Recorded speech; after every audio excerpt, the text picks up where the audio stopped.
Hey folks, and welcome to the Supreme Suspensions channel. Now today we're going to install a set of our new tubular upper control arms onto a 2006 Toyota 4Runner. We're also going to put a 3.5-inch leveling kit in there, and those upper control arms are going to really help us get that thing aligned once it's all back together. So before you get started, you're going to want to get a set of metric sockets and some ratchets. You're also going to want to get a set of metric wrenches.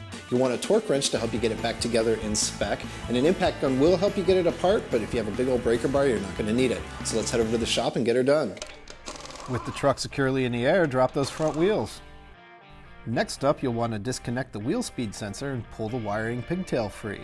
Make sure you get both of the clips on the back of the wheel hub so you can move the wiring to the side and out of the way. Move over to the tie rod end and wiggle the cotter pin out. Then zip that castle nut off, and finally knock the side of the steering knuckle with a hammer so that it pops loose. On the other side of the knuckle, remove the brackets that hold the brake line in place. There's one on the knuckle itself and another bolted to the frame rail. There's also another bracket for the wheel speed sensor wiring on the upper control arm, so you'll need to remove that as well. We like to stick the bolts back into their original location so they don't get lost in the shuffle of the rest of the build. From there, you can drop the brake caliper by pulling those two large bolts on the back of it. The rotor will just slide right off. The next stop is the sway bar link, and you'll need to disconnect both ends and set it aside. Head to the upper ball joint and wiggle the cotter pin out of there.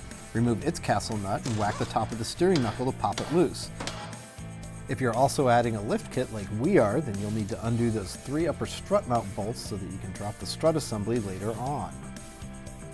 After that, you can get rid of the bolt that connects the strut to the lower control arm so that the strut can drop out of the truck.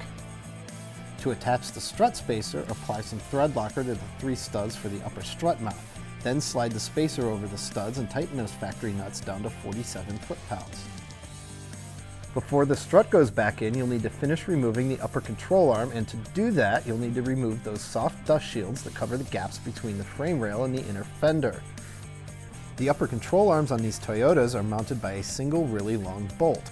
You'll need to remove the nut and slide the bolt forward to get the arm out. Next, you'll line up the new control arm with that long bolt you just removed. Thread the nut on there and torque it down to 85 foot-pounds.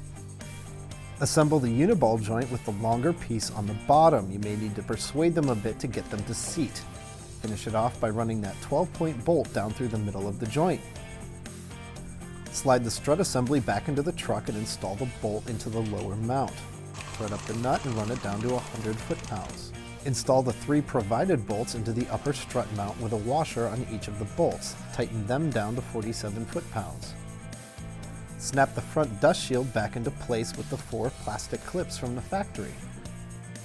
Raise the steering knuckle to the upper control arm and attach it to the uniball joint. Install the nut and tighten it to 81 foot-pounds. Remember, you'll need a 12-point socket to steady that bolt.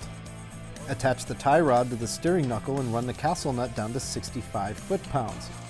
Install the cotter pin to make sure that that castle nut doesn't back out on you.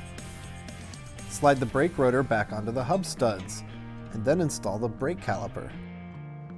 Tighten its bolts to 90 foot-pounds and then verify that nothing is binding. Install the brackets for the brake lines. There isn't a published torque spec here, but sufficiently snug will get you by. On the upper arm, secure the wheel speed sensor wire with the included bracket and the Allen-headed machine screw. Snap the front dust shield back into place with the 4 plastic clips from the factory. Reconnect the wheel speed sensor and snap the wiring into the 2 clips on the back of the hub.